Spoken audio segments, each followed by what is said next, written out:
Hello, my geeslings. It is Mother Goose Robinson Earhart here with the introduction to Robinson's podcast, number 71. And this episode is with Peter Adamson, who is professor of late ancient and Arabic philosophy at the Ludwig Maximilian University of Munich, and also professor of ancient and medieval philosophy at King's College London. Peter's also the host of the really terrific philosophy podcast, History of Philosophy Without Any Gaps, and he's also the author of the book series by the same name. But one other, and most likely the most important of his qualifications, is that Peter is also an alum of Robinson's podcast, a denizen of the podcast Multiverse, and he was on episode 39, in which we talked about philosophy in the Islamic world.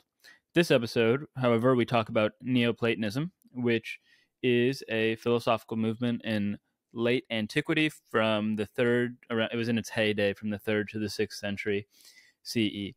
And we also talk about some of its great thinkers, including Plotinus, Porphyry, his student Porphyry's student Iamblichus, and Proclus, and some of the things that they were interested in and wrote about. So evil, Plotinus wrote about evil, and Peter actually has a really great episode on the Philosophy Bites podcast about Plotinus on evil. And we talk about Porphyry's logic, his arguments for vegetarianism, of which there were many, and then also the way that religion interacted with Neoplatonism, which is quite interesting and involves paganism, or, well, I guess that's what you would call the ancient Greek religion. But I won't say much more about Neoplatonism because right off the bat, Peter explains what it is, where it comes from, where the word comes from, and why it's so important. So without any further ado, I hope you enjoy this conversation as much as I enjoyed talking with Peter.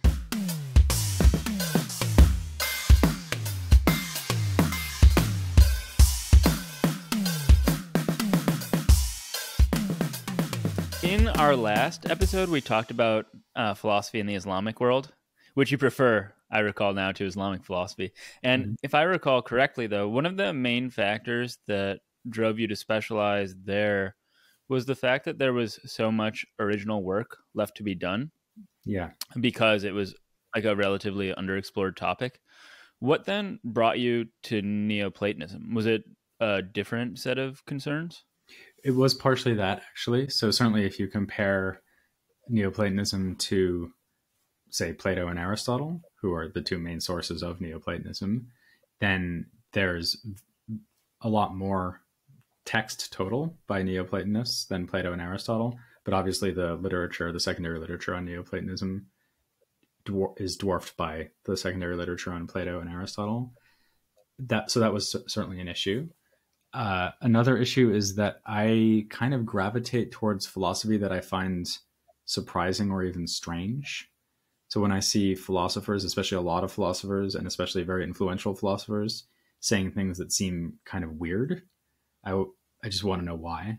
And I think one of the, certainly not the only reason to do a history of philosophy, or the only way of doing history of philosophy, but one thing that is interesting about the history of philosophy is that you can kind of delve into these, what may seem kind of exotic or very foreign, counterintuitive worldviews, and start to sort of understand them from the inside.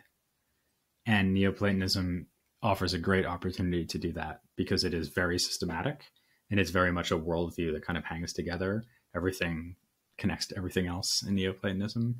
And so wrapping my mind around that just seemed like an interesting challenge. And then I guess maybe one other issue is that Neoplatonism is just incredibly historically influential. And since I was interested and getting interested back then in philosophy in the Islamic world, and I was already interested in Latin medieval philosophy, I could see that there was a lot of Neoplatonism behind all of that. So something I sometimes say is that if you follow the kind of traditional way of periodizing the history of Western philosophy or European philosophy, it basically goes back to the pre-Socratics. So you're talking about, 2,500 years of philosophy so far, give or take. And the founder of Neoplatonism, Plotinus, lived in the 3rd century CE. And Neoplatonism continues to be a major force until basically maybe the turn of the 17th century, certainly well into the 16th century. So that's what, like, basically half the time that philosophy is going on in European history. You've got Neoplatonism as a dominant paradigm, not the only paradigm, but certainly one dominant paradigm. And I could tell that already as a graduate student.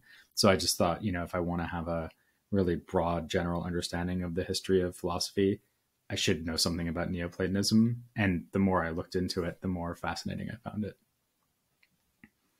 Okay, well, before we get into these weird and counterintuitive worldviews, which, like you, I immediately find appealing, perhaps a nice way to start would be with the word Neoplatonism itself. Because as I was doing some prep for this episode, I discovered that it was relatively new and not how Plotinus or later thinkers in the tradition describe themselves. So where does Neoplatonism come from? Yeah, that's a really good place to start, actually, because it's a caveat worth issuing at the start of any conversation about Neoplatonism. It's really a construction of modern or almost modern historiography of philosophy, like 19th century German historians of philosophy. And what they were trying to say is that there's Platonism, which is Plato and maybe his immediate successors. And then there's Neoplatonism. So neo means new, right? And the idea that they're trying to express there is that Platonism is kind of refashioned in late antiquity. So again, we're in the kind of heyday of Neoplatonism is from the 3rd century CE till about the 5th or 6th century CE. So we're really talking about the later phase of Roman history. We're in the Roman Empire. And at this point, you've had not only Plato and Aristotle, but also the Hellenistic philosophical schools, most importantly, the Stoics. And so one thing people might say if they were trying to explain what Neoplatonism is that it's a kind of reboot of Platonism, where a lot of Aristotle and Stoicism has been fused with Platonism. So it was thought of as being kind of syncretic, maybe even eclectic.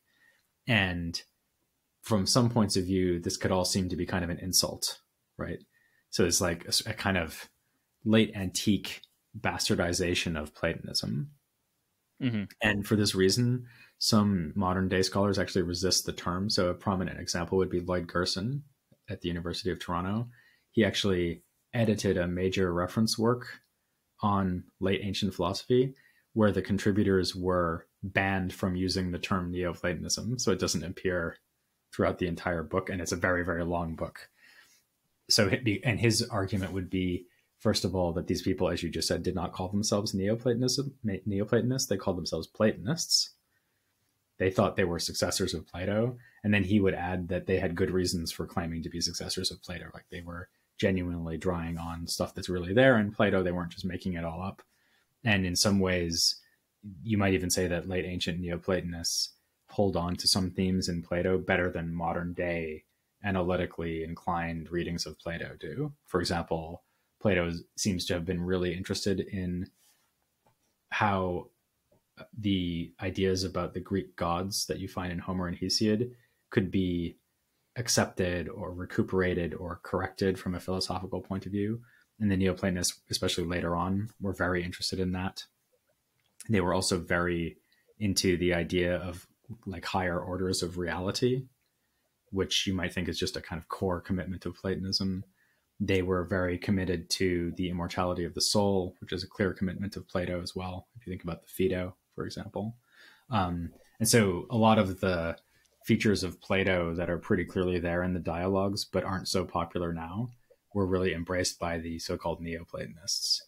I have to say, I have always thought it was a good idea to continue using the term, partially just for clarity's sake, because if you say Platonist, that could mean a lot of things to a lot of people, whereas Neoplatonism is quite a clear reference.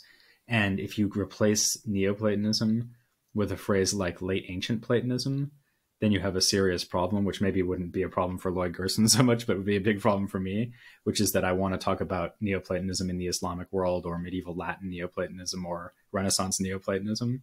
And you can't say like Renaissance late ancient Platonism. That doesn't make any sense, right? That's a contradiction. So you would have to come up with some really contorted way of describing what you're talking about, and everyone would know that what you're really talking about is Neoplatonism. I think, and maybe one other consideration here Sorry to go on so long. No, But no one problem. other consideration would be that maybe this is a difference between Lloyd Gerson's perspective and mine, because he's in North America, and also he's belongs to another generation. So I think he has often maybe been in an environment where Neoplatonism did seem to be used as a kind of insult or a belittling term, like, oh, that's just Neoplatonism. Whereas in Europe, especially in France and Germany, Neoplatonism is more like a really successful brand term, right? So it's got a real kind of academic culture around it, and a lot of people are very interested in Neoplatonism in Europe in a way that has often not been so true in North America. So I think of it as more of a kind of marketing tool, maybe, to call it Neoplatonism. But Lloyd Gerson is absolutely right that it's in some ways misleading if it suggests that these people thought that they were doing something new. That's exactly what they didn't think they were doing. They thought they were doing something very old. They thought they were tapping into a tradition of thought that went back to Plato, and even before Plato, through the pre-Socratics to like the distant, misty, murky past of like Babylonian wisdom and Egyptian wisdom. That's what they thought they were doing. Well, as a last context setting sort of question, you said that Neoplatonism's heyday was from the 3rd to 6th century CE, but you also said we're still seeing heavy influences up till the 17th century.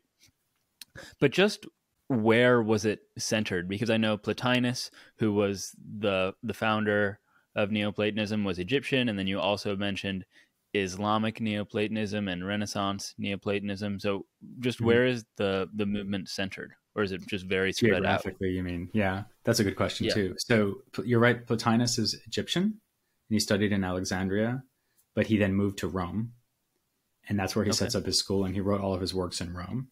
So actually, since I'm also interested in African and Africana philosophy, maybe we can talk about that sometime as well. I'm interested in this phenomenon of ancient philosophers who were actually from Africa, and two great examples are Augustine and Plotinus. So they're both from the northern coast of Africa, and Plotinus is, as you said, from Egypt. There are other philosophers that are important in the story. For example, his student Porphyry, and then Porphyry's student or associate, at least, Iamblichus. They're both from the modern day Middle East, like Syria. But Porphyry also comes to Rome to study with Plotinus. So we're talking about a kind of pan-Mediterranean phenomenon. So we have the modern day Middle East, we have Egypt to some extent, we certainly have Rome, and then we also have Athens, because Proclus, who's probably the most important late ancient Neoplatonist, he is kind of carrying on the tradition of having a Platonic academy at Athens. And in fact, in the 5th and 6th centuries, so the last phase of late ancient Neoplatonism, what you've got is two schools, which to some extent have their own character or sort of different emphases, one in Athens and one in Alexandria. So again, we're back in Egypt. So it's really, in this period, we're talking about a phenomenon that stretches basically from modern day Italy to modern day, like Middle East, like Egypt, and then around through the Middle East on the coasts. Later on, though, it's everywhere. So you have Neoplatonism stretching throughout the philosophy of the Islamic world. So that means all the way to Central Asia. And so it's influential everywhere. So for example, there's a Jewish philosopher named Ibn Gabirol, who's a medieval thinker, who is very, very influenced by Plotinus, and he's working in Spain. Yeah. Did you say his name was Ibn Gabriel? Ibn Gabirol, yeah. His name he's often known as Avis Sebron, because that's what he was called in Latin. But his name is Ibn Gabirol. I was just surprised because I thought that the Ibn came from Arabic, but I wouldn't. Isn't that correct? That's right, but he wrote in Arabic, so he's Jewish. But a lot of medieval Jewish philosophers are living in the Islamic world and often writing in Arabic. So, for example, sorry for interrupting you, but that was just an interesting. I mean, Hebrew. There's Ben in Hebrew is like Ibn in Arabic. Oh, so like Ben Gurion. Okay. Maimonides' real name, so to speak, is Moses ben Maimun or Moses ibn Maimun, depending on which language you're speaking, and he wrote in both Hebrew and Arabic, as did Ibn Gabirol. So that's like Spain. Muslim Spain. And then if you think about someone like Ibn Sina, commonly known in English as Avicenna, he's working in modern day Afghanistan. And he's also very influenced by Neoplatonism. So there you have Neoplatonism. Even if you only think about the Islamic world, you have the influence of Neoplatonism going all the way from the westernmost part of Europe to Central Asia, almost in India. And then Byzantine philosophy is very strongly influenced by Neoplatonism. In fact, that's why we have Greek Neoplatonic works, right? So this is something I always try to remind people of, that if a Greek philosophical work was not of interest to scribes and scholars in the Byzantine Empire, then it will not exist today. Because the only reason we have any of these works is because Byzantine scribes copied them down, right? And they really copied down a lot of Neoplatonism. So if you compare it, for example, to early Stoicism, we don't have any complete Greek works by early Stoics. We do have Greek works by later authors like Marcus Aurelius and Epictetus, but people like Chrysippus, for example, we have no extant complete works. We only know their thought through reports and quotations. Whereas we have more Proclus than you could lift comfortably, right? It's just, and it's really all because the Byzantine scribes didn't like Chrysippus, for example. Yeah, I mean, maybe that's a misleading example because it's not clear that Chrysippus still existed by the time we get to Byzantium. But I'm just saying that there's this kind of filtering process by which things don't survive through, for example, the transition from reading on scrolls to reading as bound books, or they don't survive through changes of handwriting, or they just generally don't get copied and don't survive. And the Neoplatonists really did, right? So they survived for like about 1,000 years before they come back to Italy, right? So Plotinus survives in the Byzantine Empire for long enough that his works can go to Italy again in manuscript, and then Ficino translates them into Latin, right? And speaking of Latin, there's also Neoplatonism in Latin Christendom. So probably the first really important figure here is John Scotus Eriugena, who is a 9th century Irish philosopher who worked in France. So we're talking here about the Carolingian period, very early medieval period. And he translated works that were Neoplatonic. And then you can go right up to like Aquinas writing commentaries on Neoplatonic works. For example, there's an Arabic translation of Proclus, which then got translated into Latin. And people thought it was by Aristotle, but then Aquinas was the first person to announce that it was actually a translation of something by Proclus, because they had gotten access to the Greek of Proclus, the original text. But he wrote a commentary on this work saying, oh, by the way, this isn't by Aristotle, this is by the Platonists, in particular this guy Proclus. But he still treats it as a kind of if not authoritative, then at least very interesting text that's worth commenting on. So it's not, I mean, I think people sometimes assume that all this ancient stuff kind of just fell out of use until it was recovered in the Renaissance. And in fact, what people usually think about this doesn't even make sense if you think about it for like 10 seconds, because they think, well, there was all this Greek philosophy, and the only way philosophy could exist was in handwritten form, right? And then it was completely unknown for 1,000 years or more, and then the Renaissance happened, and then they recovered it. It's you sort of imagine, like, what are we supposed to imagine here, that they somehow like dig up a whole chest full of these? It doesn't make any sense, right? So what's actually going on is that the Neoplatonic works were known in Arabic translation and in Latin translation, and they were much more completely preserved in the Byzantine Empire, which actually basically just means Constantinople, because that's where the scribes and scholars are mostly. And then those manuscripts come back to like Western Europe, like Italy, and that helps kickstart the Renaissance. So it's there all the time, and it's really, really there. I mean, it's not just that the texts are available. They're influencing everyone from, like I said, from Avicenna to Aquinas to Michael Psellos in Byzantium. It's really quite an extensive and it's such an extensive phenomenon that it's kind of hard to even know about all of it. Well, hopefully we'll get to Proclus and Porphyry and Iamblichus and all these other Neoplatonists, but I feel like we should start with Plotinus, since I know he's one of your favorite figures, then also the first Neoplatonist.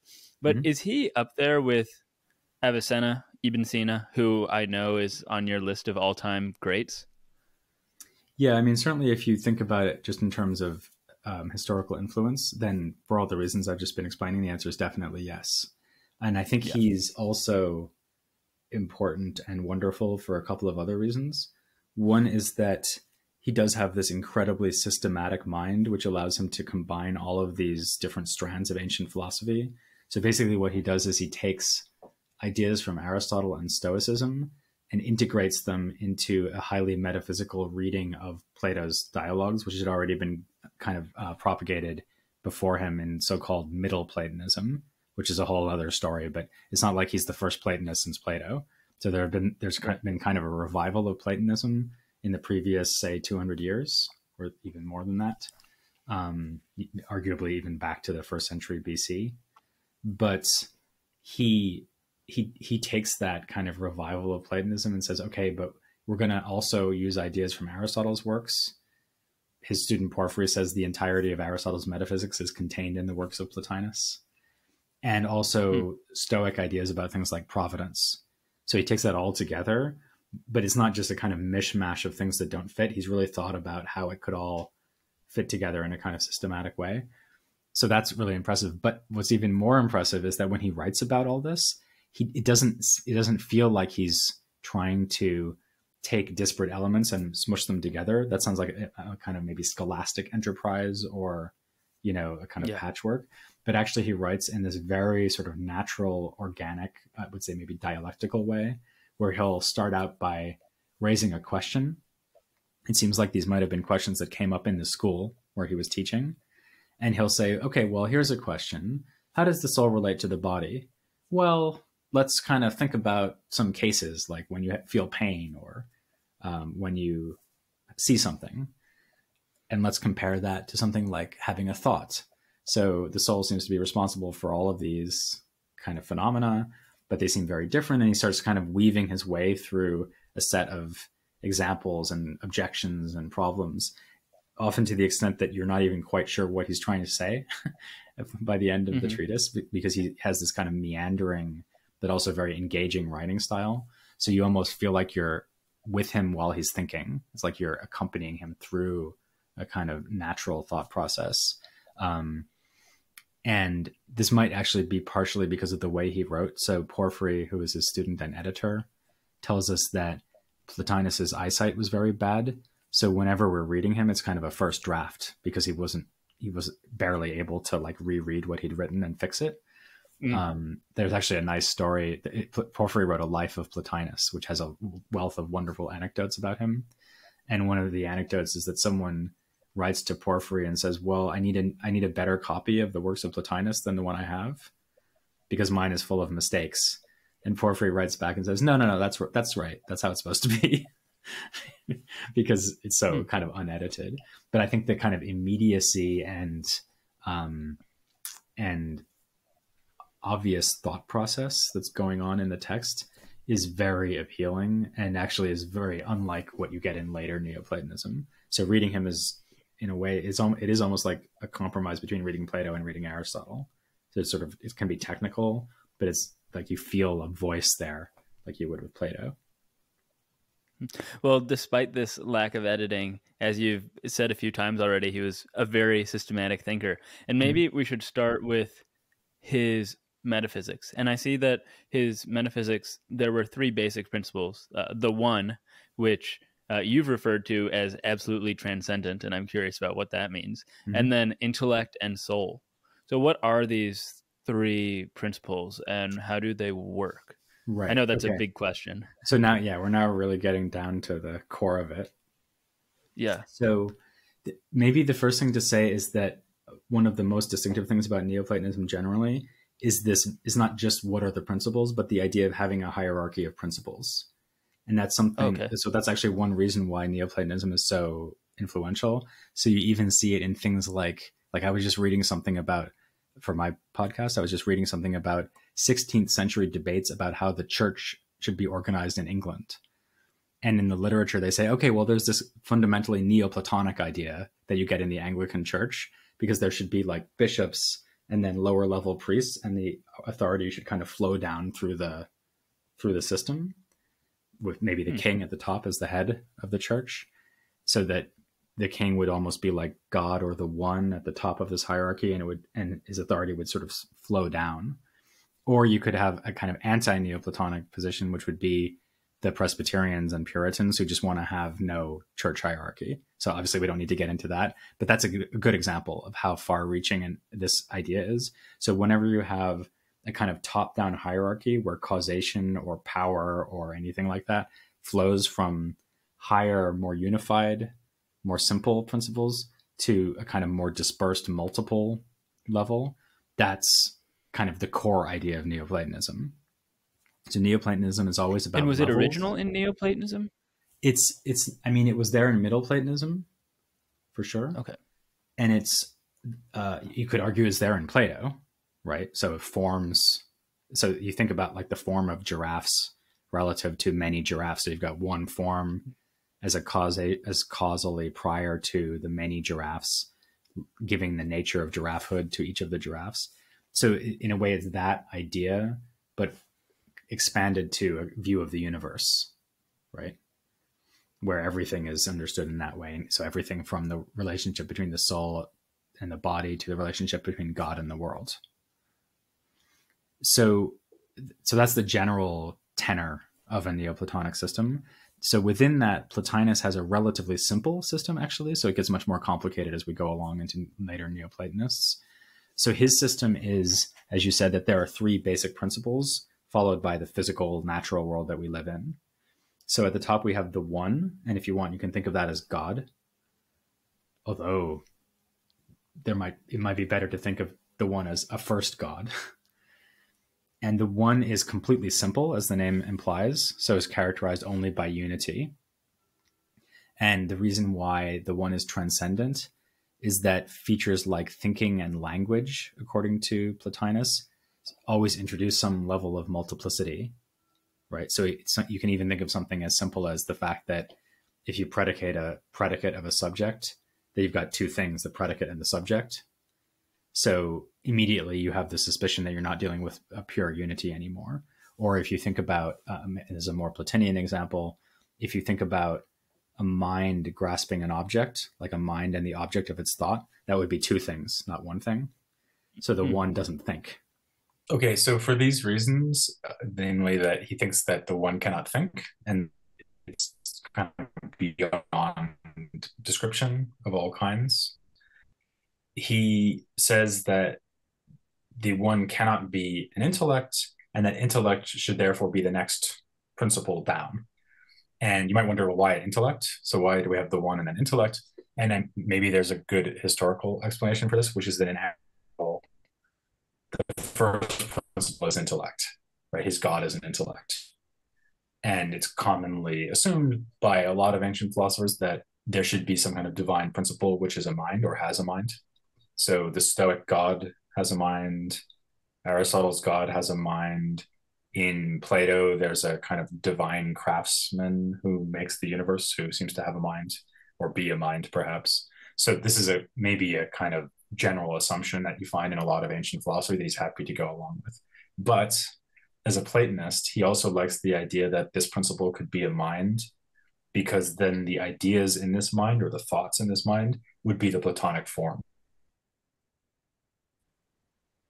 So when I was saying before that you have a subject of thinking and an object of thinking, that's not present in the one, the first principle, but it is present here. And what we have in the second principle is a perfect mind, which is grasping objects, which are the forms.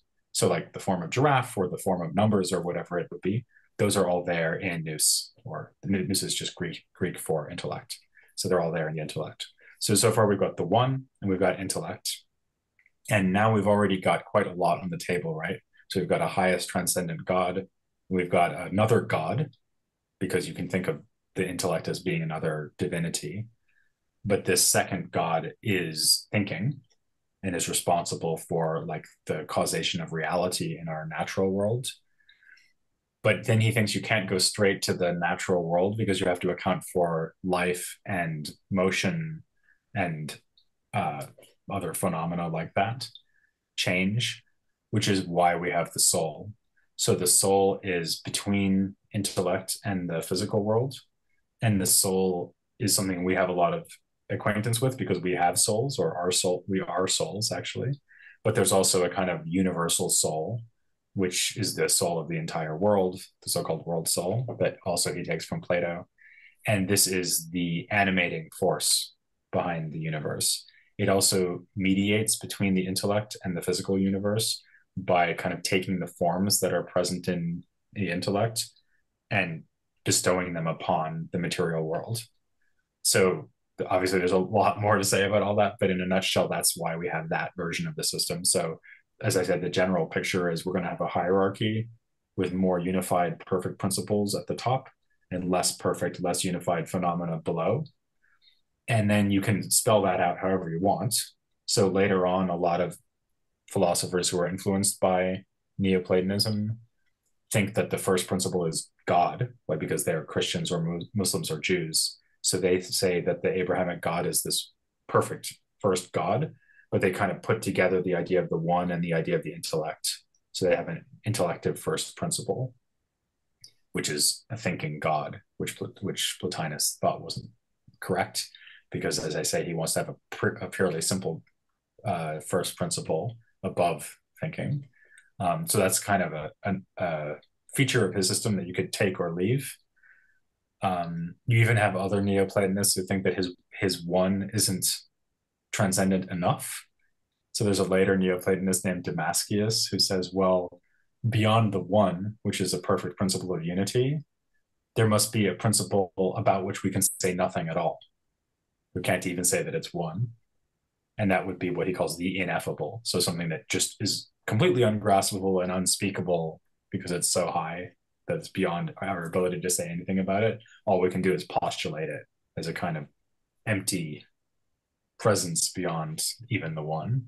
So as I say, this is all kind of negotiable, but the basic picture is you have this hierarchy of perfect unified principles that generate less perfect, less unified principles. And then within that general kind of framework, Plotinus's argument would be that we need the one, followed by the intellect, followed by the soul, followed by the natural world.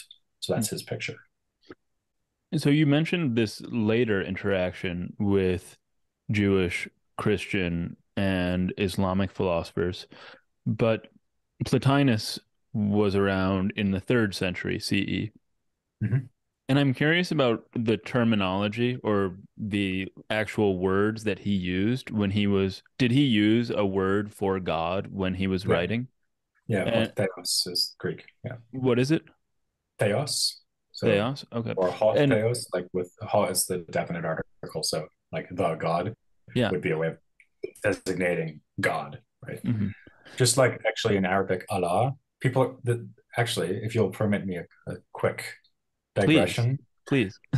Something that really annoys me is when people say that in Islam, there's this kind of other God that is worshipped named Allah, right? But Allah just means the God. So it's just a way of referring to the God of monotheism. So like, at least at first blush, what Muslims say they are worshiping is the same God that Christians and Jews were worshiping. And they also accept the validity of Jewish prophets and the prophecy of Jesus. So they see themselves very much in the tradition of worshiping the same God of monotheism. So it's worth knowing that Allah just means the God. Mm-hmm. And similarly, Plotinus calls it the one, Tohen, but he also calls this God Hotheos, the God or God. And when I was studying Stoicism, I had this same question, and it might have come up in our last podcast, but you mentioned that the Stoics also believed in this God, this principle of God. And to me, why that was curious was they were temporally located around the time people were worshiping the gods on Mount Olympus. And this reference to one God coupled with the cultural picture of gods on Mount Olympus didn't really make much sense to me. And I'm wondering how Plotinus, on the one hand, what his religious beliefs were and how they related to this philosophical picture where there's only one God. That's a great question, actually. And actually, you're putting your finger there on the thing that most differentiates him from later ancient Neoplatonism.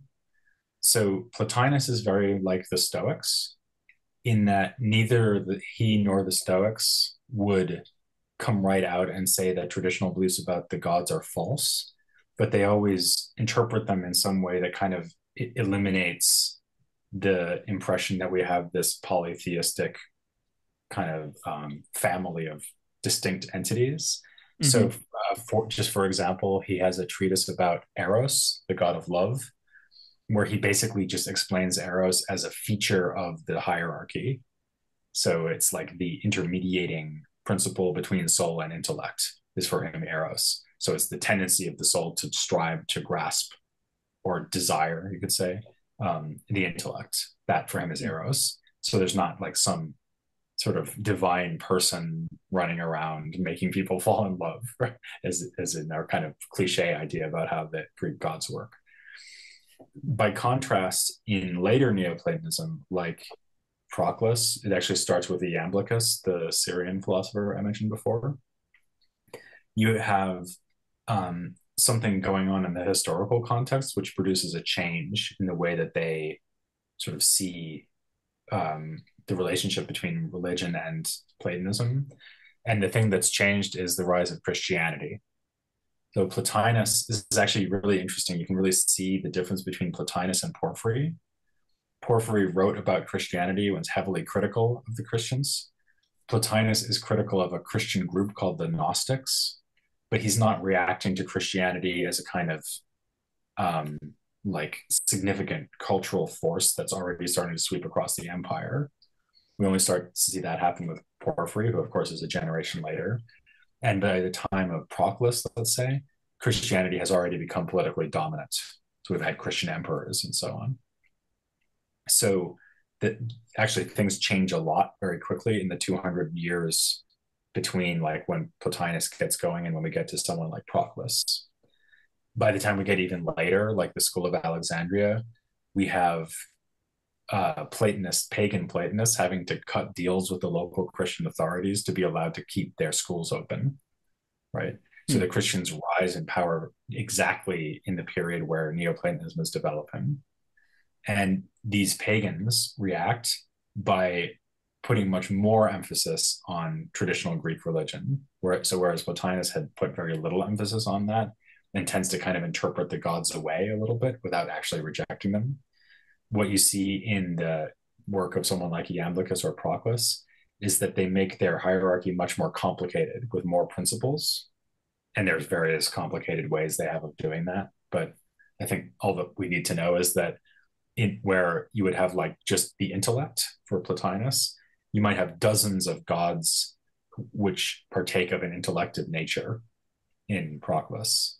And this is something that he wants to do. Maybe there are other reasons, but I think the main reason he wants to do it is that he can then say, okay, this god in the intellective hierarchy, that's Hera, and this one is Demeter, and this one is Hermes, or whatever, right? So you can identify the traditional Greek religious concepts with elements in one of these Neoplatonic hierarchies, and his hierarchy becomes correspondingly more complicated in order to accommodate all of these divine personages. And then interestingly, later on, so for example, in the Arabic tradition, they translate both Plotinus and Proclus into Arabic, but the translation of Proclus eliminates a lot of this multiplicity and returns to something simpler that looks more like Plotinus, because they have no need for that, right? They're monotheists. The people involved in the translation process are Christians and Muslims. So they want to have an Arabic Platonism that's just God, and maybe just God and the soul, or maybe God and the intellect and the soul, like Plotinus said. But they don't want to have all of this kind of complexity because they have no need for it, religiously speaking. Well, I saw that you did a Philosophy Bites episode on Plotinus and evil, so I would encourage anyone to check that out. That's a long time ago. Okay. Well, back when I had like a dark beard, I did that. So, I mean, people can listen to that if they want the whole spiel, but can you give me the lowdown as well on what Plotinus had to do with evil? Sure. So maybe a good way to start here is what people usually think about when they're thinking about philosophy and evil nowadays. So we have the traditional problem of evil, right? And the traditional, or maybe it's not traditional, we have the modern problem of evil. Okay, The yeah. modern problem of evil is, why would God allow all this evil to exist? So this is an argument for the non-existence of God, Right. right? If he's a perfect, benevolent God, why would he? Yeah.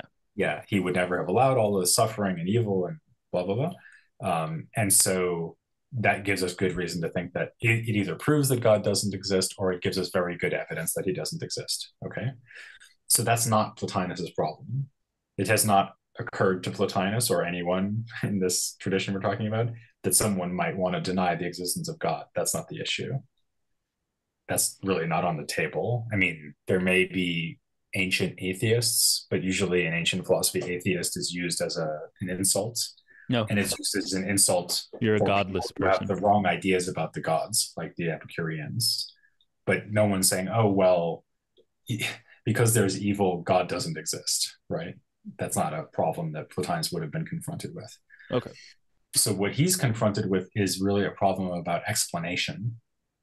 So the question for him is, well, given that God is completely perfect, so he by the way, maybe I should have said earlier that in addition to calling this God the one, he calls him the good, right?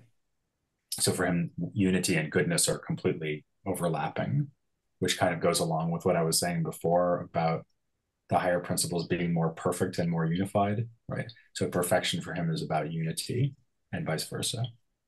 Maybe you're about to say it, but what is the good? Is it like a virtue or something? What does it mean to say Well, that they're the same? it manifests at different levels, right? Because the good manifests at every level of the hierarchy. In the case of the one, we just have pure goodness, whatever that would mean. Of course, he's thinking about the form of the good from Plato's Republic here. Is that agathos? Yes. Okay. So this, whatever this is, I mean, obviously his whole point about the one is that it's very difficult to grasp its nature, right? So maybe the best way of doing that would be to just deny all imperfection of this entity, right? Maybe it's not even an entity because it's above being itself, but it's purely good, it's purely one. And the main thing you can take from that, other than that it has no imperfections or multiplicity, is that it's the source of all goodness and unity. And by the way, maybe I should say, like, this is all sounding like very doctrinal, but it's maybe good to remind the audience that he doesn't like lay it out like this. So what he would do, for example, there's a really great treatise on the one where he says, okay, well, let's think about unity, and we can start by thinking about something like an army. So an army has a certain unity, but it's also basically just a bunch of guys, right? And if you compare that to a single human body, the single human body has a much higher degree of unity, and we think of it as a more perfect being than an army. But the soul is even more perfect than the body, and we think of the soul as being more unified than the body because it has no distinct parts, right? It's immaterial, so it can't be divided into parts. And this is how he would get you to start seeing that it makes sense to think about higher degrees of perfection and goodness as being linked to higher degrees of unity. So that's kind of how he would explain it. He wouldn't start by saying, oh, here's my system, the one intellect, right? I mean, that's there always in the background, but it's not really how he presents his philosophy. His philosophy is, as I said before, much more kind of coming to the reader and trying to get the reader to come into the system in a sort of organic way. But anyway, going back to this problem of evil, for him, the problem is, if I'm starting with a principle that's purely good, how would I get evil, right? So as I always say when I'm teaching this, it would be like saying that everything is made of water and trying to explain why some things are dry, Yeah. which Yeah. maybe the first pre-Socratic Thales actually had this problem, right? Mm-hmm. So where are we going to get this antithetical property to the good if everything comes from the good? And I mentioned before that he has these opponents, the Gnostics, against whom he wrote a treatise. And they were thinkers who posited two principles, a principle of goodness and a principle of evil. And then they thought that the physical world was kind of the realm in which evil and good compete or are fighting it out, as it were. So people may have heard of Manichaeanism. Manichaeans are another kind of strand within this Gnostic tradition. So it's this idea that the physical world is bad and is dominated by the evil principle, but there's an immaterial world which is dominated by the good principle, and they kind of clash, right? Plotinus really hates that idea. So he thinks it's impious and unsatisfying philosophically to think that there are two principles. Everything should come from one principle. And so then for him, the question is, well, given that I'm starting with this one principle, which is perfectly good, how do I get anything evil? And his answer is that in a sense, I don't. So what he will say is that evils are really just absences of perfections that could be there and aren't. So for example, illness is just lacking health. Weakness is lacking strength. Multiplicity is just the lack of unity, right? So if you think about, for example, a body that's been divided into parts, he would think of the multiplicity of the parts as a kind of privation of the unity that could be holding the body together. And that makes a special sense if you think about, like, let's say, imagine cutting off a part of the body. Well, what you've done there isn't to, it's like, oh, well done, you've created two bodies. No, I mean, what you've done is you've disrupted a really important unifying form by cutting off a part of the body, right? And he thinks that in general, that's how evils work. So that I sometimes have compared this to the holes in Swiss cheese. So what's really real, insofar as the physical world is real, is just whatever ways in which the physical world is partaking in goodness by participating in the forms which are in intellect. And wherever the beneficial influence of the intellect is not felt, that's where you get evil. So if you think about the whole system, you start out with the one, then you have this intellect, which is as perfect as anything could be without being the one. And then you have soul, which is trying to kind of scatter the reality of the intellective forms into the physical world. And wherever these forms are not realized as well as they could have been, you get evil, but evil is just a kind of absence or non-being, he also calls it. So if we go back to the original problem, his problem was not how do I reconcile the existence of evil with the existence of God. His problem is how do I explain the existence of evil given that they would have to come from a good God? And the answer is I don't have to explain it because they don't exist. Evils don't exist. They're just absences or non-existences. You could also maybe think about this as like, he often talks about this whole system as like a light which is shining with the illumination radiating out. That's why people often talk about this as emanation, this kind of stepwise hierarchical system. Or he talks about it as like a fountain of flowing water. And you could think about the physical world as the stage at which this light or the stream of water is starting to like become so dispersed or diffuse that it's not perfectly realized anymore. Almost like imagine a light which is shining and then it kind of fades off into darkness. That's where we are, just where the light is starting to fade into darkness. It seems worth noting that light was a big deal in some of the Islamic philosophers that we talked about last time. Yes. Yeah, they're getting that from Plotinus to some extent. Oh, fascinating. So in fact, they even use the Arabic word faid, which means emanation, is present in a lot of the texts that are influenced by Plotinus. Oh, and it's also the Arabic version of Plotinus. Well, this is more of a meta question, I think, about the practice of ancient philosophy and translation. But a few minutes ago, you used the word privation and privation or absence of perfection to describe evil. But that really doesn't seem like our equivalent of evil today, how we use it, which is more like cruelty or something like that. So why is it that the word we use to describe what Plotinus was writing about happens to be our evil, but they don't seem to be very connected? Or is there maybe some way that Proclus's analysis more directly relates to our term of evil? Right. So maybe So part of what we're dealing with here is a translation issue. So the word that I'm translating as evil is tokakon, which you can just translate it as bad, the bad. Okay. So in Greek, it's very natural to describe something like an illness as an example of evil because it's just something bad. Yeah, that makes much more sense. Yeah. But it sounds weird to talk about, Plotinus's theory of the bad. It Yeah. sounds kind of funny. But actually, if you think about it, this is actually something that Plotinus's discussion does have in common with the modern day problem of evil, because in the modern day problem of evil, people often talk about so-called natural evils. So, earthquakes or diseases, things like that. And those would be examples of tokakon in Plotinus. So in a way, the word evil, I mean, of course, the English word evil has a strongly moral connotation, right?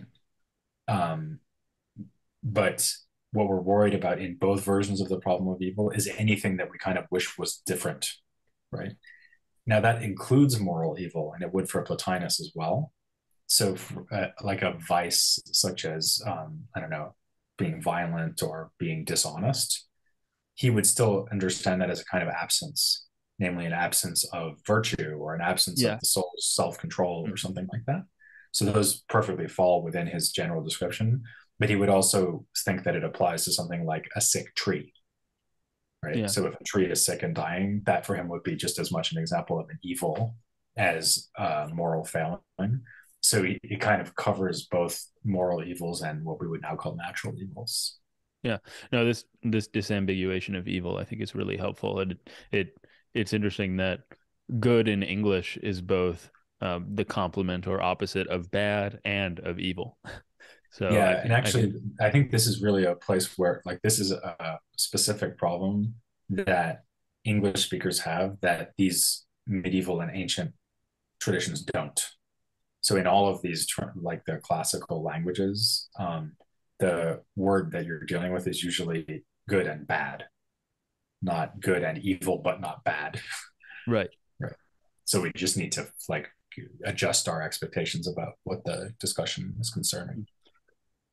And I'm wondering if this discussion of evil at all relates to Plotinus's first writings, which, correct me if I'm wrong, but I think they were on beauty, because I'm wondering if beauty then, just as evil is a privation in some sense of the good as it filters down through the hierarchy, if the good or the one is also beautiful, and then beauty sort of deteriorates throughout the hierarchy as well. Yeah, that's a great question. I mean, he would certainly think that ugliness was an example of an evil.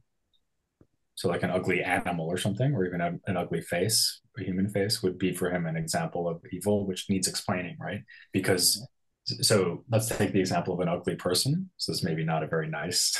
Yeah, he would not be popular today with this philosophy. No, there's a lot of stuff in Neoplatonism which is problematic in this kind of way. This is not even the worst of it. We could talk about slavery or something. Oh yeah, well now I'll ask about that next, but go ahead. But he would say, well, there is a problem to like, why are there ugly people given that people are participating in the form of human and the form of human is perfect? Right? Yeah. And again, his example is, well, it's just because the form hasn't been perfectly realized. So the form is perfect, but its reception isn't. But actually, there's a more general issue your question raises, which is the question, can we just take any general positive notion and push it all the way up through the hierarchy, right? So for example, truth or beauty or I don't know, courage or something like that. So can we say that one is courageous? Can we say that it's beautiful, etc.? So it turns out that he really just reserves goodness and unity for the one.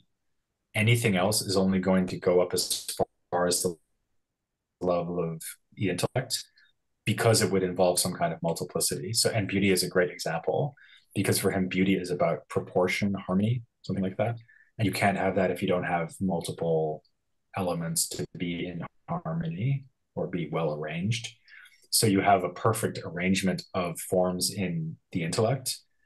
So that's perfect beauty, but you don't have beauty above the intellect.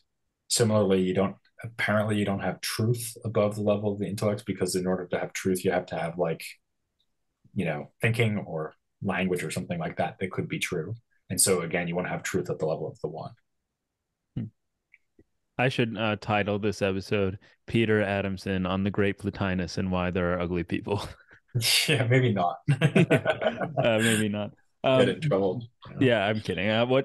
But you said that wasn't even the worst of it. What did he have to say about slavery? I know Aristotle had a lot of views that are Yeah. not so kosher on slavery today. Yeah, he doesn't have a long discussion of slavery, but what he has to say about slavery is actually a lot like what the Stoics have to say about it, and is kind of unsatisfying in a similar way. So if we even think about what we mean today when we say dealing with problems stoically, what we mean is that we should accept them and kind of cope, right? And so because of that, the Stoics were quite ready to register that something like slavery was sort of sad or unfortunate or unwelcome, but fundamentally something that you just had to deal with, right? Mm-hmm.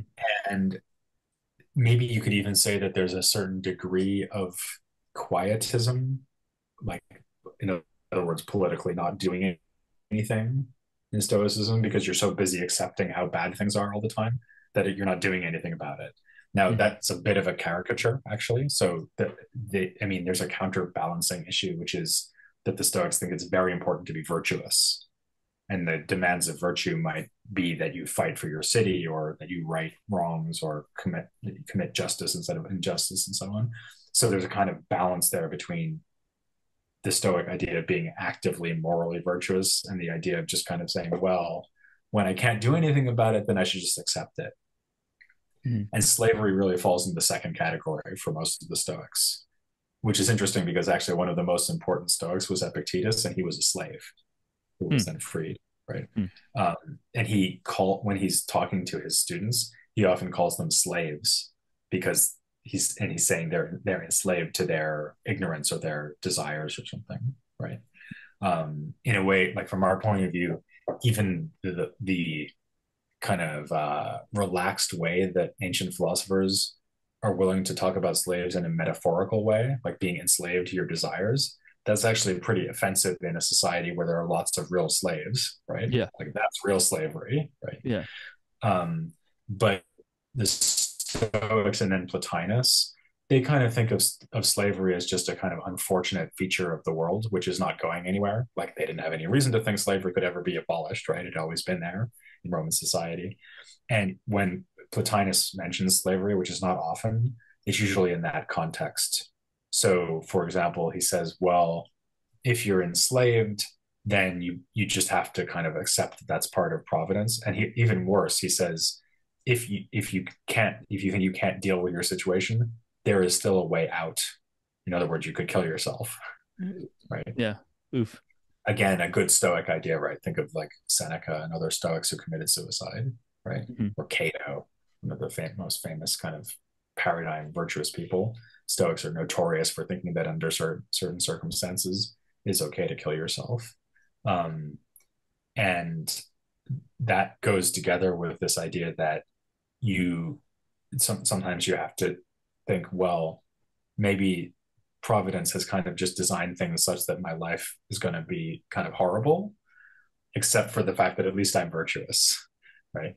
And again, that's true for Plotinus. In general, Neoplatonists don't really have to think that the physical world can be made perfect, because there's so much of their philosophy is bound up with the idea that the physical world is imperfect compared to the intelligible world. So I think this is maybe the least attractive part of Platonism, or Neoplatonism. Maybe one of the more attractive parts of Neoplatonism, though, and this again balances it out, is that for Plotinus, all humans in principle have access to the intellect. So even a slave or a woman or a non-Greek, as long as you're a human, you should be able to rise above your physical circumstances and identify yourself with the rational soul within you, whose job is to grasp philosophical truth by uniting to intellect, or maybe realizing its union to intellect. And so there are kind of the seeds of a more egalitarian or universalist philosophy in Neoplatonism, which I think becomes exploited later on in, maybe Renaissance Platonism, like for example, like Pico della Mirandola on the dignity of humankind, right?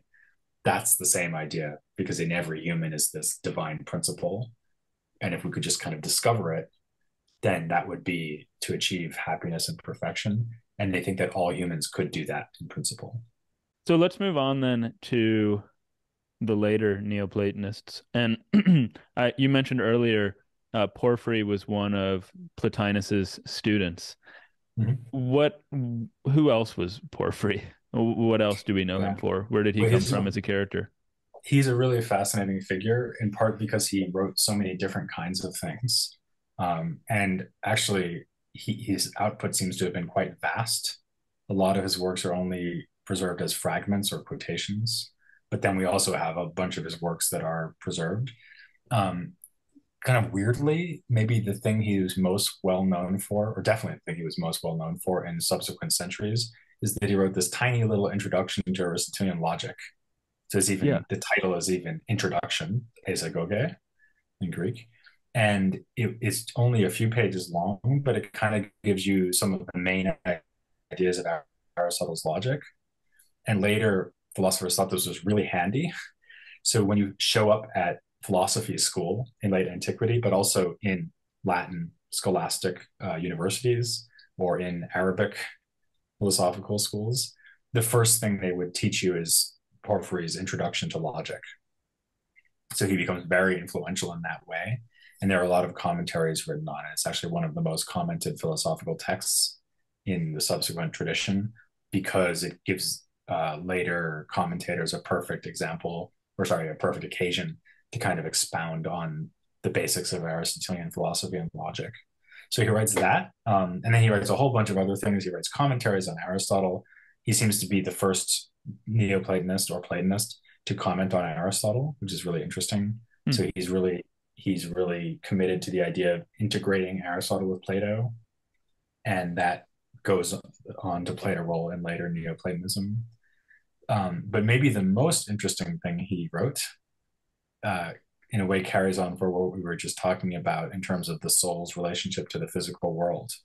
So this is called On Abstinence from Animal Food, or On Abstinence from Doing Violence to Animals. So the idea of the treatise is that he's addressing himself to a colleague who is a philosopher who used to be a vegetarian and has lapsed from his vegetarianism. And what Porphyry wants to do is persuade this philosopher to go back to being a vegetarian. So he gives this extensive battery of arguments for why philosophers shouldn't eat meat. There's more than one of them. What's that? There's more than one argument. There's many. Oh, yeah. It goes on and on and on and on and on. And actually, there's a scholarly debate about what his kind of primary reasoning would be. I had a graduate student who wrote a really good PhD thesis about this and published some of it. Her name is Faye Edwards.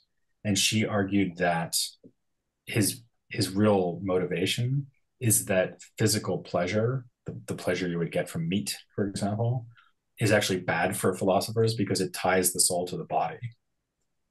So you actually want to avoid extreme pleasure. If you're a philosopher, you want to lead like a very kind of quiet, moderate, calm lifestyle, maybe even weaken your body to some extent, so that its demands are not distracting the soul from what it should be doing, which is contemplating the intelligible. Of course, you don't want to be sick, right? Because that's distracting as well. But if you can kind of keep your body still, that would be the best goal for a philosopher. So you shouldn't eat meat. Maybe not even just because it's pleasant, but because it kind of makes your body robust and strong and everything, right? This is like such a funny argument. Don't eat meat. It'll taste really good and it'll make you strong. Exactly. This is what I meant before. It's a great example of what I was saying before about how Neoplatonism can be very counterintuitive. Yeah. And, it's kind of amazing to get inside the head of someone who thinks this way, right? An interesting thing about Porphyry is that he himself seems to have really struggled with the phenomenon of bodily existence to the point where he became suicidal. And he tells us this anecdote in his Life of Plotinus, his biography of the master. He says that he was feeling suicidal, and Plotinus sent him away to go to somewhere where there was a better climate, so that his body would kind of be readjusted by the warmth, and that would cure him of his melancholic ideas, right? It's interesting because it shows that Plotinus actually was very against committing suicide, right? So he thought this was kind of an illness that needed to be cured. But I think that's really revealing about Porphyry, that he was someone who maybe felt uncomfortable in his body. Maybe it would have been better for him not to be a Platonist, actually, because it really fed into some pre-existing dispositions that he had. But anyway, in this work on vegetarianism, he goes on to refute other philosophers who believe that it is okay to eat meat. And this is especially the Stoics. And there's a really interesting, so there's a really interesting part of the book where he says, well, the Stoics think that animals are so unlike us that they can't enter into any kind of moral relationship to us. And you can tell that they're not like us because they don't talk. So they don't have rationality like we do. And to this, Porphyry says, of course animals can talk. I had a bird that could understand what I said. The animals seem to be communicating with each other. We don't understand them, but there's lots of people we don't understand either because they're from other cultures. We don't eat them, right? Yeah. And he goes on and on and on, arguing that animals can talk, are rational, they make plans, they're clever, they can figure stuff out. And so he kind of gives this really pioneering argument for animals being a lot closer to humans than you might think. That's a really fascinating text. Yeah. I was going to ask later on, I was thinking about this, but maybe now would be a good time, whether or not, because a lot of ancient philosophers, in a way that contemporary philosophers tend not to, write about how one should live and what it means to live a good life. And I was curious if you studied a lot of this text in particular, maybe because you're just fascinated by these counterintuitive views, these interesting philosophical moves, or if you also find them compelling in the sense that they change or affect the way that you live your life. Like, are you a vegetarian? Do you find this book not only compelling? am I a vegetarian, but I'm a vegetarian in part because I taught a course on the history of arguments for and against. Well, it was really philosophy of animals across times and cultures. And that sounds Porphyry was amazing. one of the texts we looked at. And yeah, it was really cool. And at the end of it, I kind of stepped back from it and thought, the arguments that we looked at that were in favor of being more benevolent towards animals than people generally are, and probably not eating them, these arguments seem to be very, very strong. And the arguments to the contrary direction seem to be astoundingly weak. Yeah. So maybe I should stop eating meat. So I did. So actually, I mean, I wouldn't say it was specifically Porphyry, but he was definitely part of it. Like the whole history of philosophical reflection on the nature of animals and what they share with us and so on. And as I just said, he's like one of the first people to really make that point.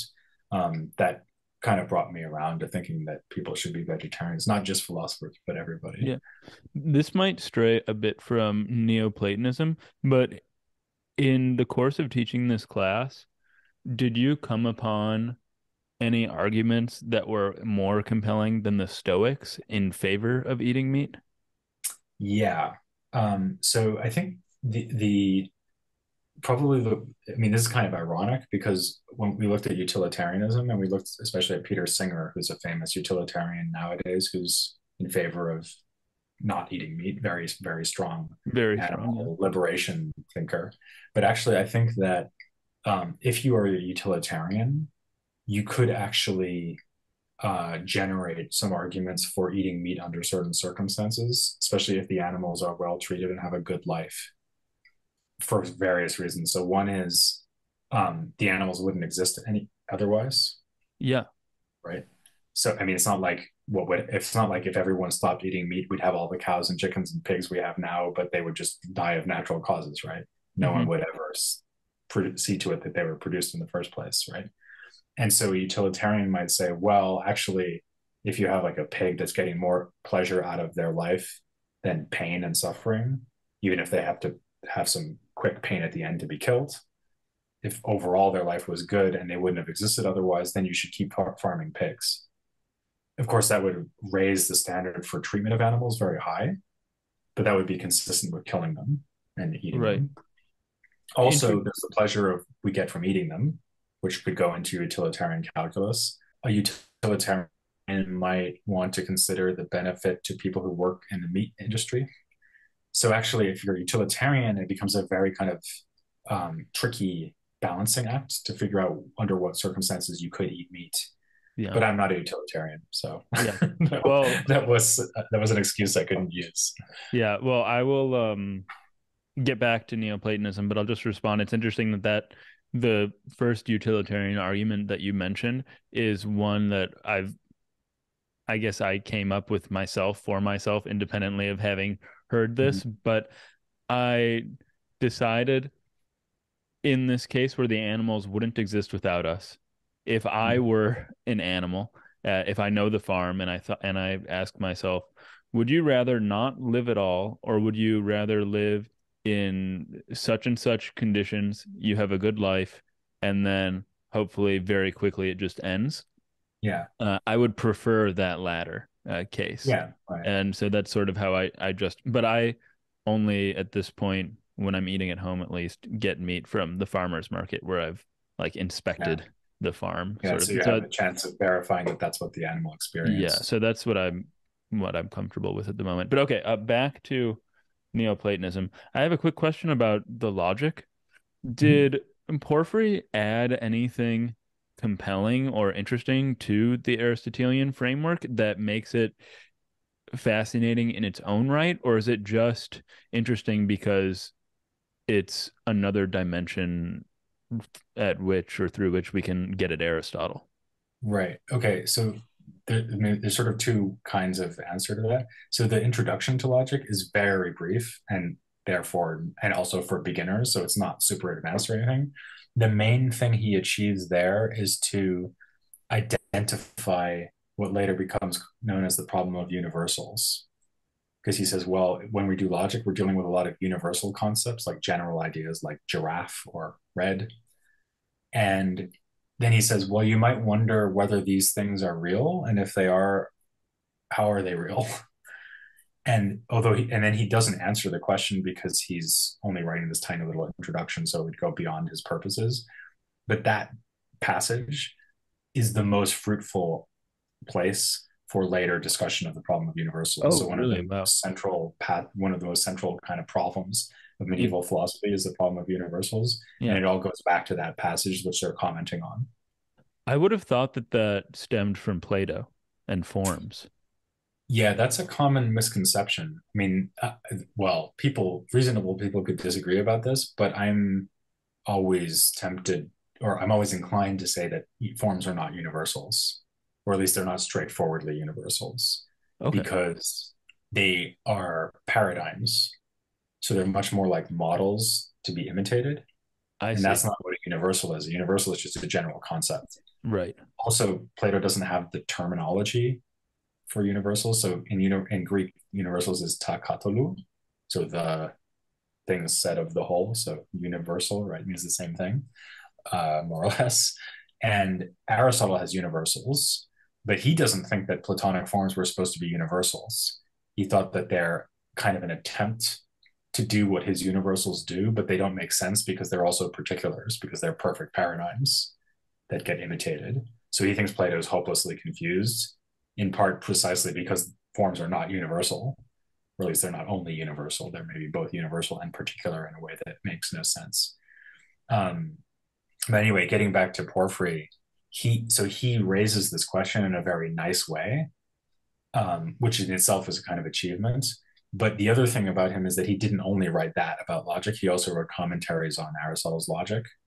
And in particular, he wrote an influential commentary on Aristotle's categories, in which he raises and discusses the question of how Aristotle's logical picture is supposed to relate to the things in the world.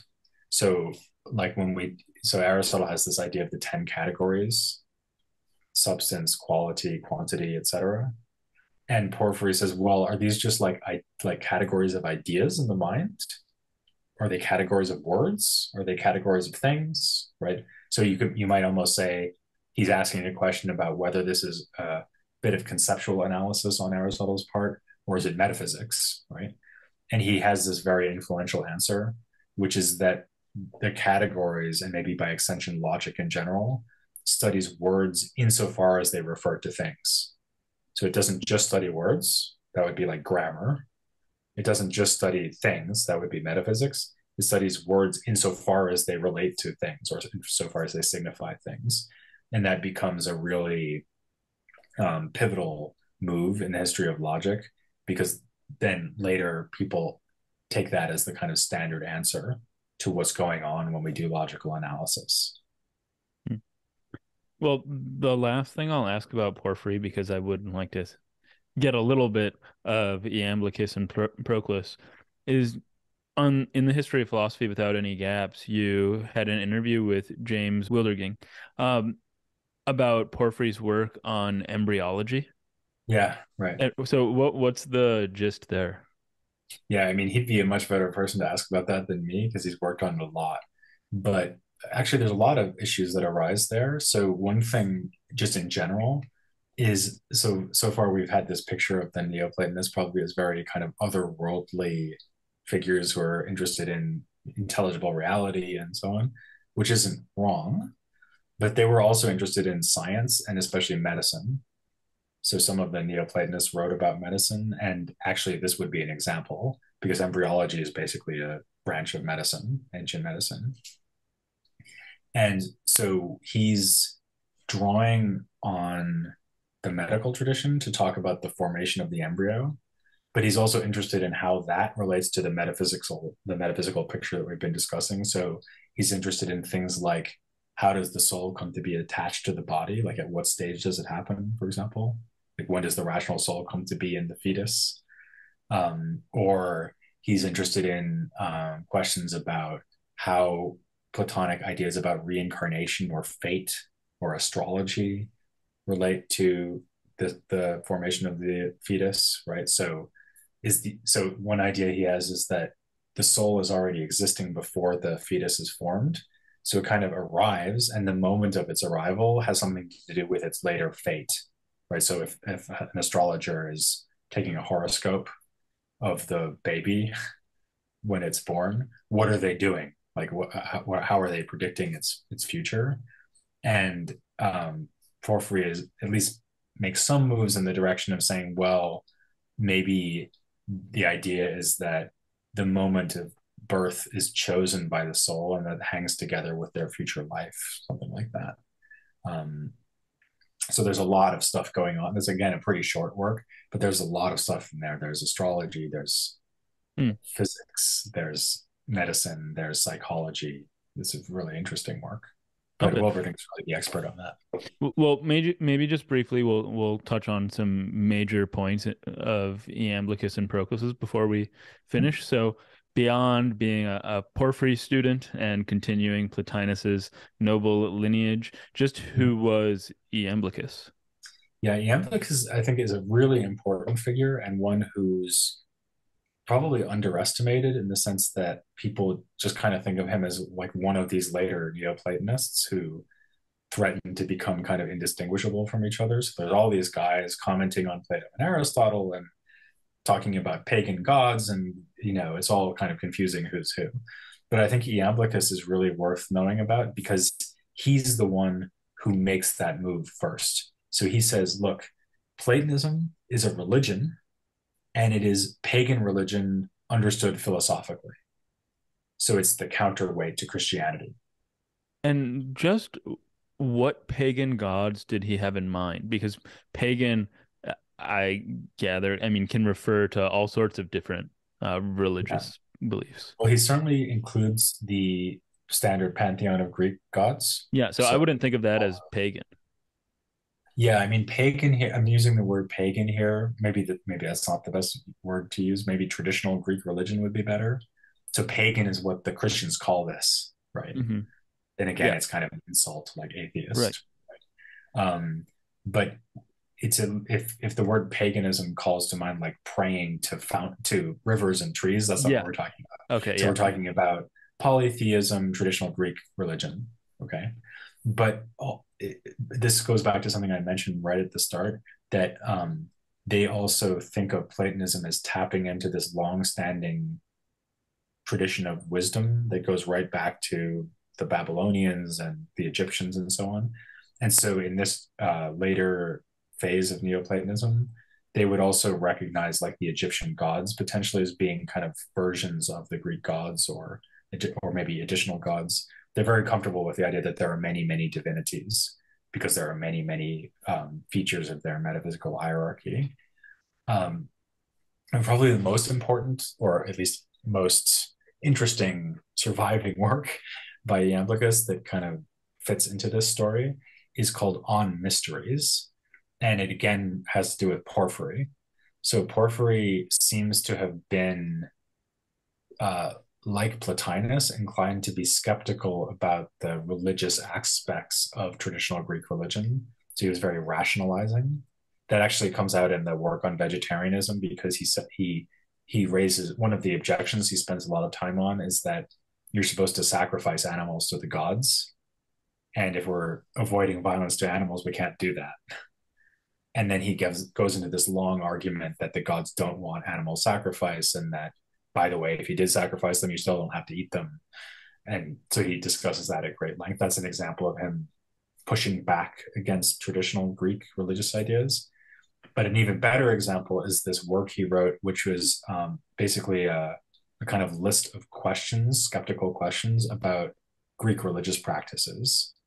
So these are things that fall under the heading of what's called theurgy, which basically means trying to make the divine manifest itself in the here and now, in the physical world. So it literally means God making theurgy. So he's quite skeptical about that. For example, he says, well, like there's these use of magical words in these rituals, or praying to the gods, or trying to have some kind of relationship to a statue of the god. So he's not saying that none of this works necessarily, but he is saying that it's kind of unclear to him how it would work. Given his Platonist ideas about these gods as being kind of abstract intellectual entities, you can see that it's all very puzzling, right? Mm-hmm. And Iamblichus writes a response, which is called On Mysteries, in which he explains why all of these Greek rituals make sense from within a Platonic point of view. And to make a long story short, basically what he says is that the human soul is not capable of rising to the level of the gods, because the gods are transcendent. Instead, we have to invite the gods to manifest their power with us, right? Because he says the power of the gods is everywhere all the time. So you just have to kind of manipulate the world in a way to make that more evident. And all of these Greek practices, which we might consider to be like magic almost, these theurgic rituals, like sacrificing animals would be another example. These are all things that we do in order to allow the god to manifest in front of us, or to call on the power of the gods to achieve certain effects. And so this is like a real defense of Greek religion against rationalist critique of Greek religion from within Platonism. And it seems like, and you might have mentioned this earlier, Proclus similarly worked to merge this pagan ideology with Neoplatonism. But yeah, maybe before we briefly touch on those contributions, I saw that he has like the coolest title. His name is Proclus the Successor. And I'm wondering, since we've got this lineage from Plotinus to Porphyry and then to Iamblichus, who was he the successor of? He's called the successor because he's the head of the Athenian Academy. In other words, he's the successor of Plato and all of the other heads of the Athenian Platonic school. Oh, very cool. So it's like he's calling him the principal like the principal of your high school, that kind of principal. Mm-hmm. So he's the next in line in a long line of so-called scholarchs who were like the head of the school. Scholarchs? Yeah, that means head of school, right? So Nice. art schola, right? School. Yeah. And like architecture Yeah. is so the Or architect archmage is what I would think of. is archmage, yeah, right. Yeah. Like sort of Dungeons and Dragons vibe there, yeah. Exactly. But Well, I definitely but prefer scholarch to principal. yeah, That's much cooler. But maybe I'll start getting people around the university to call me that. hmm well, maybe rather than talking about the pagan ideology, unless it was a major twist on Iamblichus, we should talk about his argument for the eternity of the universe, because that's something we haven't Yeah, touched on at all. sure, yeah, that's really important, and that actually is another issue that becomes big in medieval philosophy. So we might have even touched on that We in the did in previous the Islamic video. world. Yeah. Right. So there's two figures that are worth mentioning. So there's Proclus and Plotinus. Plotinus? John Philoponus, which literally means hardworking or lover of work. Hmm. And it's actually a title which was applied to Christians who were not priests, but who were like engaged in leading the Christian community. He was one of the philosophers of Alexandria that I mentioned earlier, who commented on Aristotle from a Platonist point of view, but he's a Christian. This is, again, interesting to see this kind of transition from traditional Greek religion, if we don't want to call them pagans. So from traditional Greek religion to Christianity. So Proclus is a pagan working in Athens. Plotinus is a Christian working in Alexandria. And Proclus defends the eternity of the universe as a doctrine that all Platonists should subscribe to on the grounds that Plato ascribed to it, according to him. And Philoponus responds with this very, very lengthy work in which he quotes all of Proclus's arguments for the eternity of the world and refutes them at massive length. Right. So the original work by Proclus is maybe, I don't know, 40 pages long or something. And the translation of the work by Philoponus, where he responds to Proclus, is, I think, 4 volumes in English. Okay. So it's huge. Yeah. Actually, James Wilberding, who we were talking about earlier, who did the embryology stuff, he also translated quite a bit of it. So in any case, so there's a lot to talk about here. There are many, many arguments for and against the eternity of the world. But maybe the most basic issue is that there's a dialogue by Plato called the Timaeus, where he describes the generation of the world by this divine craftsman that I mentioned earlier. And in this work, Plato has the main speaker, Timaeus, say that the universe had a beginning and was generated. So the Greek word for beginning is arche, and the word for generated is gegonen. So it's like came to be. And this was taken by some people to show that Plato disagreed with Aristotle. Aristotle thought the universe was eternal. It's always been here. It's always been more or less exactly the way it is now. Whereas Plato seems to be saying that the universe comes to be with a first moment in time because God makes it exist, just like the Christians would say, right? And that would mean, for example, also that the soul couldn't have been eternal into the past. It must have also been generated because it must have come along at some point with the world or later on. So this all flies in the face of something that a lot of Platonists would want to say, which is that the universe is kind of a stable, necessary emanation from these principles, these higher principles, right? Because if you think about the way we described the one and the intellect before, these don't sound like entities which would all of a sudden, like some Monday, they say, you know what, let's create a universe. No, they're like automatic, necessarily emanating principles, right? Mm-hmm. So Proclus is trying to show, firstly, that Plato also thought the universe was eternal, and secondly, that there's a lot of arguments against the idea that the universe could have been created. So he has this really nice interpretation of that passage from the Timaeus, where he says, well, what it says is that the universe has an arche. This is the same as the root of scholarch, by the way. Mm-hmm. Arche can mean beginning, like a temporal beginning, but it could also just mean a principle, like a causal principle. And of course, the universe does have a causal principle, namely God. So that doesn't show anything about whether it came to be with the first moment in time.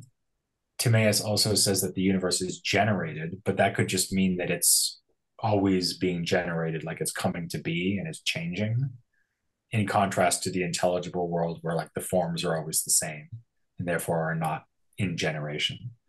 So he kind of gets rid of all that, these supposed textual cues that would tell us that the universe is not eternal. And then he gives us a bunch of philosophical arguments for why the universe must be eternal. For example, sort of what I just said, he thinks that God cannot go from not creating the universe to creating the universe. That doesn't make any sense. He thinks that the universe's existence is just necessary, and if it's necessary, it has to be eternal, and so on. And then Plotinus responds to all that by, first of all, giving a rival interpretation of Plato.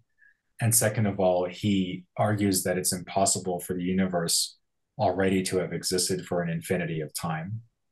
Among other reasons, he says, well, an infinity of time cannot finish elapsing. So how would we ever have gotten to the present moment if an infinite time has supposedly already gone on? Right. I like that one. You'll never get here. Right. Yeah, it's a good argument. Maybe not decisive, but at least at first glance, very convincing. Yeah. But as I say, that's a massive work, goes on and on and on. So it becomes a very complicated discussion. And Plotinus's arguments against the eternity of the world become influential in the Arabic tradition. So they play a part in this long-running debate that we talked about before. Well, on that note, Peter, I always love talking to you. This was really fun. I think it was a great introduction to Neoplatonism. So thanks so much for doing it with me. Thank you. Thanks for inviting me back. Hold on, Geeslings. Before you go, please like, subscribe, follow if you haven't already. Smash all those buttons. And also, if you haven't followed me on Twitter at Robinson Earhart, or if you're not joining me every morning as I eat my pint of ice cream on Twitch at Robinson Earhart on Robinson Eats, please do so.